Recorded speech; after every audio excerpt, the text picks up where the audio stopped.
Welcome to Accountants Law Pod, where accounting professionals and law firms converge. Hosted by Lynda Artesani, Sarah Prevost, and Steve Libhart. So this week, our topic is how to manage your team. And I think this is a good topic because I don't think it's cut and dry. I think it's something that we might all struggle with. And I think that also you might be a one-person show. I remember when I only had one staff person. You maybe have a family member working with you. That might make it a little easier to work with your team, or maybe not. Or maybe you work with an outsourcing team. And I think this is going to be a great topic that the three of us will cover. So I guess we'll get started, and we'll start with Steve because he's all by himself. I've got Sarah with me today. Yeah. So like I was jealous last time with Sarah. So well, you, Steve, want to kick it off? Because I know you have a staff and a team. And how do you manage them? Well, we have several things that we do daily. We meet every single day at 8:30 in the morning, and we try to limit it to 45 minutes to an hour, and discuss what problems the team is having from their work yesterday, and saving their questions up so that I have a chance to actually work on the accounts that I'm working on during the day. I have them save those questions up for the next day. And then we all brainstorm on those questions together and resolve them together. And we share our screens and we go through that. And we're currently in our company in the process of really documenting the SOPs. So we take those live problems that we have from the day before and we SOP them so that we're not doing the same thing over and over and over again. I'll give you an example with undeposited funds as our subject this week, and how you fix those. And because you really do learn about all of the transactions involved that cause the mess in undeposited funds. Mm-hmm. And so we SOP those by client. And then we reach out to the clients afterwards. And that's a big thing that we're doing right now, and sharing the SOPs with them, because a lot of times they'll just go in and post a deposit and not let Clio bring it over or Lien Law bring it over or what have you. So every day we meet. The team knows, as an example right now, I'm with my dad in a campground, but they know we met this morning and they know that they can catch me anytime today and I'll answer the question for them. So I have an open door there. Also, something that works really well in our company is having an open book with the numbers. As an example, we have a client in North Carolina right now that we're spending more every month than we're earning from him. But it's also a great training tool. And the lady that we assigned to that account is really learning a lot by handling that account. And so it's worth the money. But I have an open book policy that I share with them every month end. I'm like, okay, on this particular account, we spent this much money to get the work done this month, but this is what we earned. Not to make that team member look bad, but to share with them the importance of the dollars and being aware of what we're doing. And also it tells me then maybe we're not charging enough to that client, or we can throttle them back. This particular client, I told him up front, we're only going to charge you this much per month, but you're not going to get the results from us for several months. And he was cool with that. Mm-hmm. So it's a long, slow process in getting his work done, but we're getting it cleaned up, and we're getting it cleaned up efficiently. And it gives us the time to work with him. Number 2 or number 3, wherever I'm at here, is empowering the team, trusting them, letting them know that anything that they touch can be fixed if it's broken. If they do some entries wrong, it's okay. Just save that question for the next day when we meet, and we'll get through it. We'll fix it. We'll figure it out. We can undo it. So don't worry. You're not in trouble or stuck. Or go ahead, Lynda. You do that when you're showing them the actual, really showing somebody they're upside down. And then do you collectively as a team try to figure out why was the employee giving them more than what was sold? So you're giving them that information when you sign on a client, this is what you're supposed to be doing. And then If you look and see, I had that happen before with my daughter working with me. When she was working in the background, I wasn't really paying attention, which was really bad as a business owner. And then when she wasn't doing the work and I hopped in, I'm like, why is she doing this? Like, she was taking every check image and out of HubDoc and making a nice little PDF for each individual. The client had sent it in one big pile, and then putting on each individual payment. And when she came back, I'm like, why don't you just drop the whole thing in the deposit? Like, what were you doing this for? What was the reason behind doing it? Well, when we have a problem, I want to be able to go onto the payment and see that it actually went through. If we have an issue. And I said, well, how often does the issue come up? And why can't you just stick the whole document right there in the deposit? You still have the details, but you don't have to do all this. It really had to be taking hours what she was doing that I was paying her for. And I'm like, you have to, but sometimes having that conversation gives you that opportunity to let them see it through our lens, because they just work and don't think about it. Good point. Yeah. And that's why I like to share with all the team members. We have not done why we share the problems. And because you know what, we get really tunnel vision focused as owners of these firms on the processes and the clients and all the things that, you know, we have. But do the people that work with us know what's in here? You know, is that fair to them? Do they have the tools to do their job? And when a problem like that comes up, you know, I go back to the SOP. This is how we want to do it. And, you know, my way isn't always the right way. Yeah. And so I like to have that open door and we all share what's going on. And you know what, when we do that, everybody learns from everybody. Yep. And we make those empowers them though. So now that so it does empower them. Okay. That's a really good point. So on this topic, I like the idea. I on LinkedIn, Dan Luthi, a dear friend of Lynda and I's, he posted something that I felt was like just actually, Steve, as you were talking, I was like, oh, this is perfect. And the title, it says, encourage your team to speak up. Yeah. And then inside of it, it says, express to your employees why each of their contributions are needed and how speaking up benefits each of them individually, as well as the organization as a whole. Be specific. You might emphasize how attracting new customers is dependent upon each team member's bold ideas and different perspectives, and how honest, rigorous self-assessments will help the team build a better product, which is what you're saying. And how often have you, and directly to you two, how often have you had somebody call you from your team and they're like, oh my God, I'm so sorry to bother you. I'm sorry to interrupt you. You're so busy. What does that tell you? It hurts. It pains me. It pains me as well. Knowing that we are, yes, but you are precedent. You are priority in my lineup. Just like my kid walks in the door, they're priority in my lineup. However, we have had to. Yes. Because it became, okay, you're our priority, but then it became like nonstop. Well, that was the next thing I was going to bring up. And then we can't do our work. That's a crunch. Right. And so how do you respond to them? You know, what tools do you put in place? And one of the answers that I came up with for us so that they felt important, and because they're more important than I am to this company in my mind. I'll go to battle for them. I'll go against the wall. And I tell them every day, if an attorney is beating you up, if they're giving you a hard time, you get me involved and I'll back them off. I'm here for you. I also want you to know that you can make the decisions that you need to do your job every day and that I'm here. But when that sentence comes out where they say, I'm sorry to bother you, I know you're so busy, I know that I have to stop and go, okay. So maybe I'll set up an appointment with them to go through their problem, or I'll say, is this something that can wait until our team meeting tomorrow? And I'll take ownership. Where did I fail in not giving you what you need to get your job done? And boy, is that powerful. I do feel, though, the sense of ownership, like Lynda kind of alluded to, and I might have a different touch on it, but I love what you are saying. Maybe the touch is, what is the priority? I need you to list the priority as what is important. And then if we have to reassess that priority, that gives them an opportunity to see it through our lens. This opportunity for you to understand, well, actually, like Lynda brought this up, reports really, if the deadline's going to go past, that is a complete red flag to her and I, because reports mean something in what we've engaged in. So we're starting to realize we're saying things a little differently.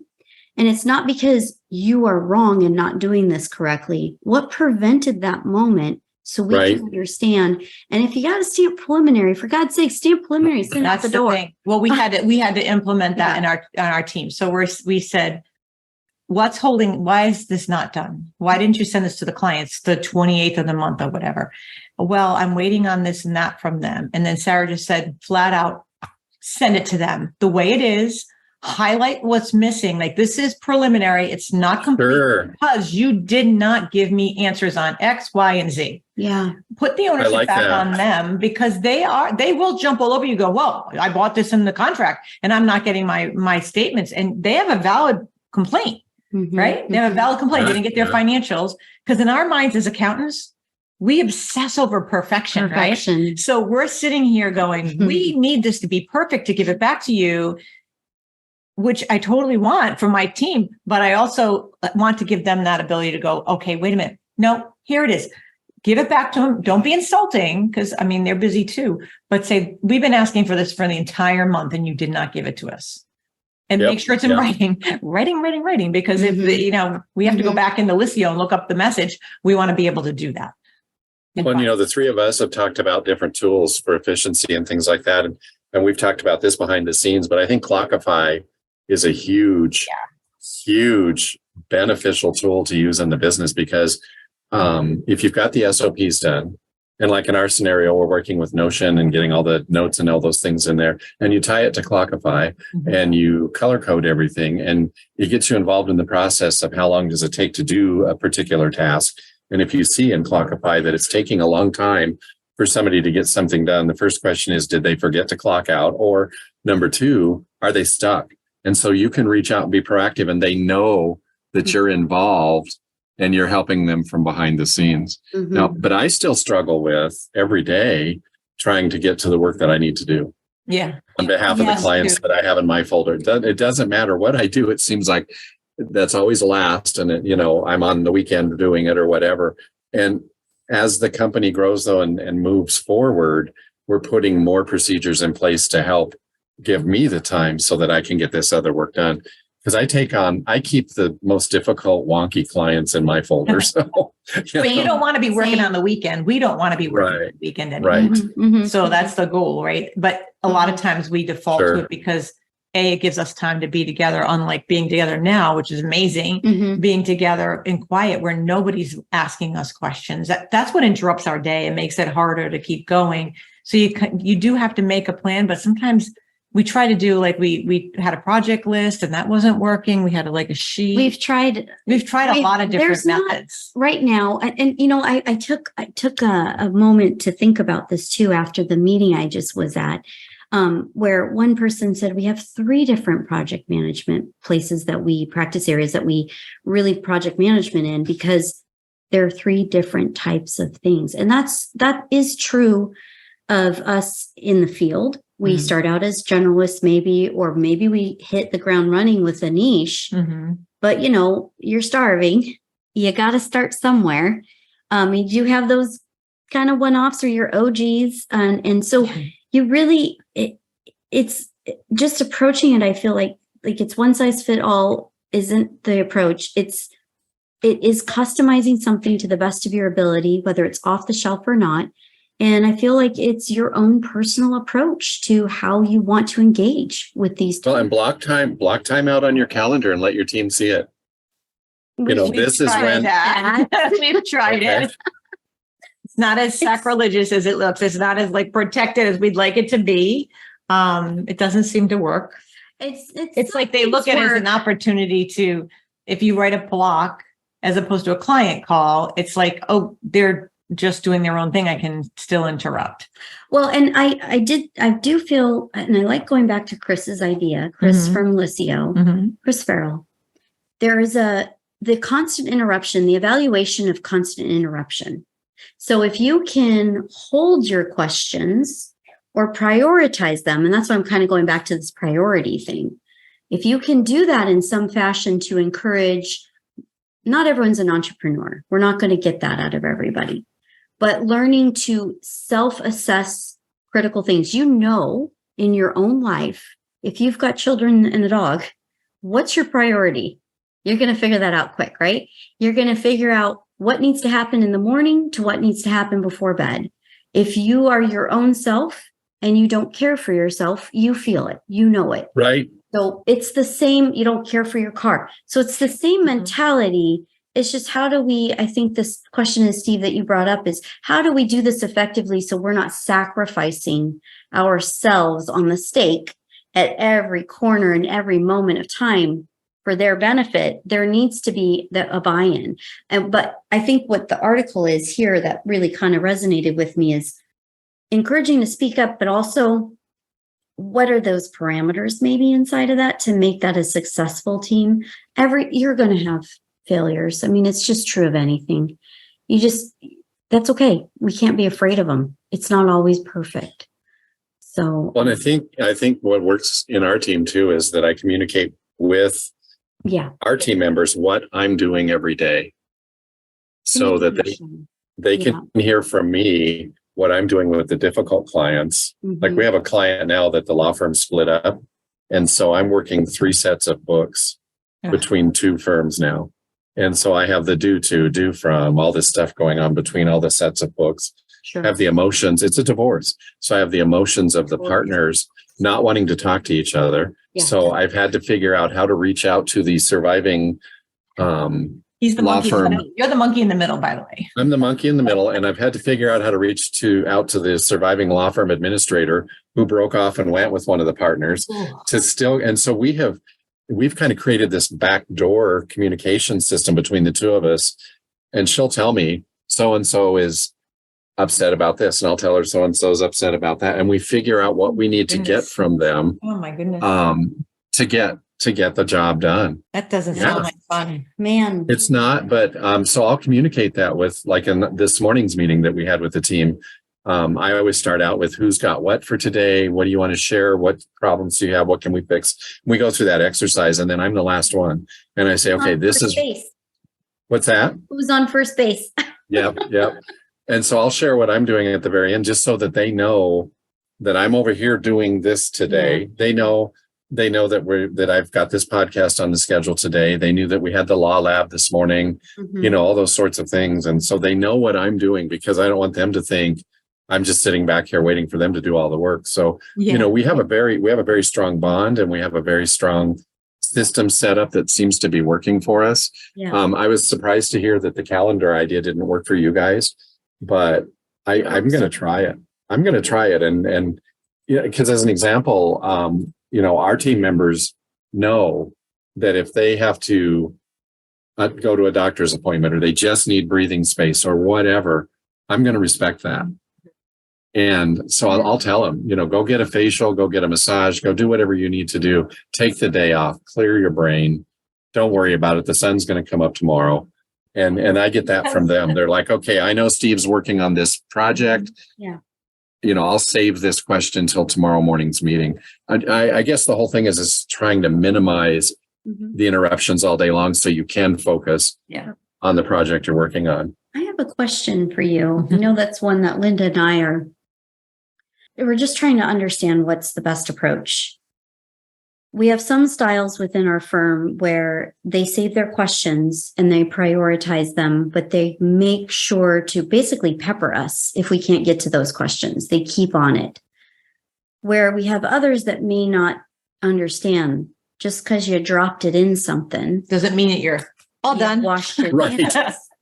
And it's conveying that level of importance. And I guess it's more, and the more I think about it, it might be more indicative of, it's similar to a client. You want information from the client. We do have what we do internally sometimes as an external exponent of what we're trying to create for a client experience or what we're doing with the client. And so I'm trying to figure out that balance of, just because you put it out there and I was in the middle of a meeting doesn't negate the responsibility to make sure you're following up to ensure that that topic gets addressed. Yeah, and they'll say, well, I asked you that a week ago, and then we have to go find that message that you asked. And it was usually during a meeting, or maybe we're meeting with a client or something like that. And then we're sitting there going, okay, we see that you asked this, but we can't really, we briefly may have seen it come by on the screen. And that's the other thing is do you shut off all do you go into in focus mode which is something Chris from Licio also mentioned, he would just shut off his inbox, shut off his notifications, and they'd address them. All emails get addressed in the beginning of the day and at the end of the day, and they don't follow up on things. And I can't even imagine doing that with I know someone lawyers else that does that very because well. it's like, well, how do you do that with attorneys? Because they expect their answer like within seconds. We just had one when we were in the lab meeting that they had a problem with Clio, you know? Yeah, but I think that we have to realize too that, you know, we can't automatically give that answer right away. And if we train our attorneys that way, I mean, they know they can find me. Yeah. And they know that I'll answer them. And I'll be honest with them, like one of them in this divorce of the law firm that I was talking about, she decided the other day that she really wanted to look at the numbers, which is a great thing. But we're at month end. I need to do the reconciliations and then I'll be ready to talk to her. And so I was just brutally honest with her. I said, I can't do this for you until next week. Please hold all your questions. Don't send me these lengthy emails. Please hold your questions until next week. Right. And we'll answer them. And that seems to work really well. I had something in my mind I was going to suggest, and it went, oh, I know what it was.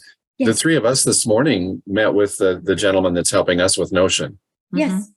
And he had a brilliant idea, or you did, Sarah. I think it was you. And my head's just been spinning. Yeah, maybe it was you, Lynda. I don't know. It wasn't me. my head has been spinning in the last couple of meetings we've been in that I want to create within each client portal in Notion that we've set up a place where they can ask questions. That's what that was by client. I love that. Client, because that is like, what's that going to do to our exploding email boxes? You know, right? And then we know who they're talking about, because how many times have you gotten a message and you're like, well, which client are you talking about? Well, and there you go. And so if they put it into, let's say, the Smith law firm. And so if there's a portal within the Smith law firm for all the questions to come in, and then those questions get assigned as urgent, not urgent, whatever, because we can do that in Notion, you're going to get an email. You're going to be working Notion instead of working just trying to get through 100 emails every day. Your email box. So that's it. I see there's the tool part. That's the part that goes back to that tool. And I appreciate that. And that's something that's a beautiful balance to just behind the scenes, like you said, what we're doing, the three of us. But task management through that tool. It is also an indication of SOPs where you might be going or where you might be driving. You might be a solo firm right now, and it may not make sense. I do remember coming from event planning, which is very meticulous in communication and balancing. Bingo. Yeah. I had to use a series of ways to ensure, and one of my things was like a sheet. And inside the sheet was a high level of notes inside a file. Well, that was a paper document. Sometimes some of the operational managers would pick up my catering file and go, holy hell, Sarah, how do you keep track? Because my notes are on the outside of the file. They're written on the file. They're sticky notes inside in order of management.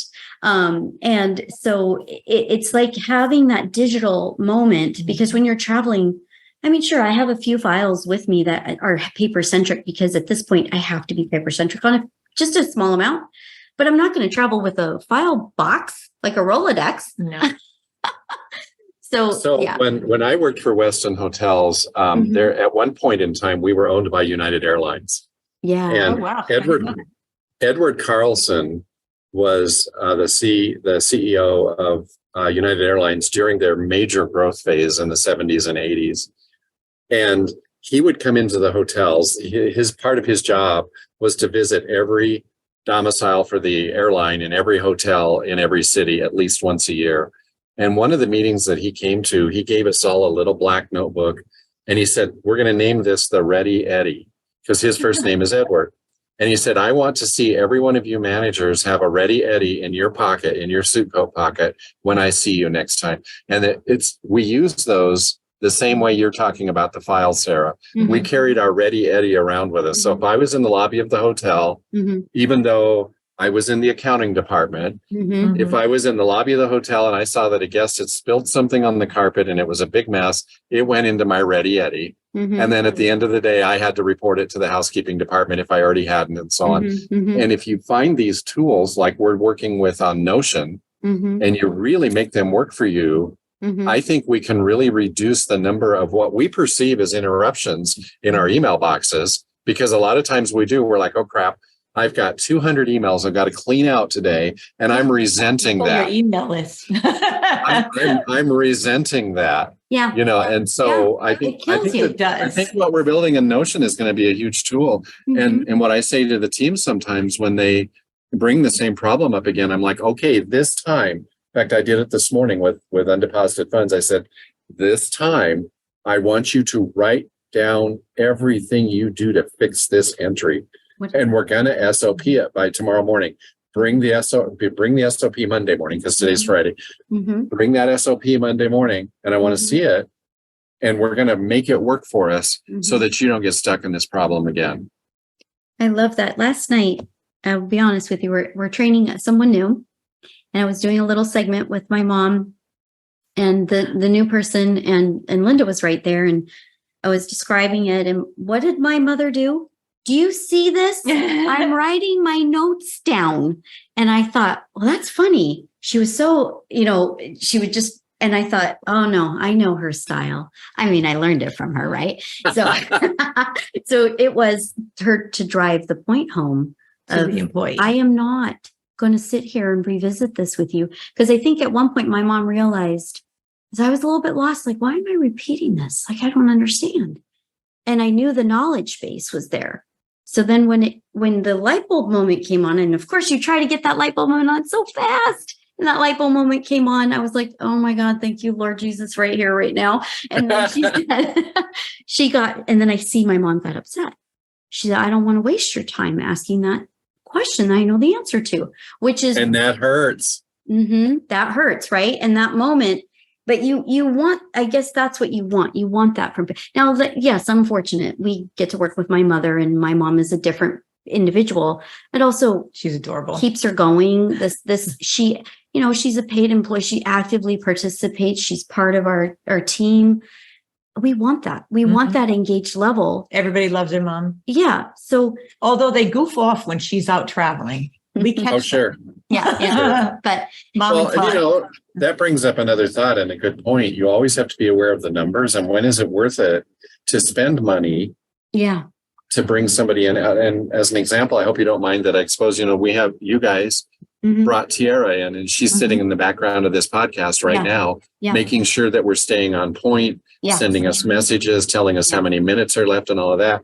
And you guys had to reach that point in time of deciding it was worth it to bring somebody in to help, because you can't do everything. And we're guilty as entrepreneurs. We want to do everything.